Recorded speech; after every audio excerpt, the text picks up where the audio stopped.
Hello, good morning mga kabukid. Dito na yung nirato natin, oh.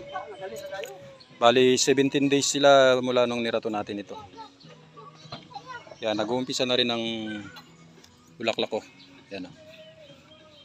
Nakapal na rin siya. Yan, may mga bulaklak na.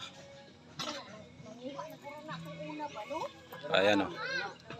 Pakapal na yung kanilang mga dahon. Ang daming umusbong na sanga, oh, mula sa baba. Yan, oh. Dami. So nung inano natin to wala talagang kasanga-sanga ito nung nirato natin ito. Ayun ayan, daming musbong na mga sanga.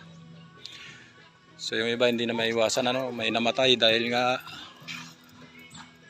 tag-ulan nung atin itong niraton. Pinasukan ng tubig kaya patay.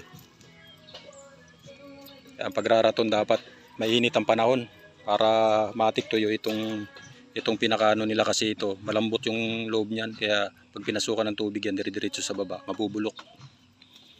Pero ito nabulok yung ibabaw. Sa baba siya nag-focus ng kanyang mga sanga.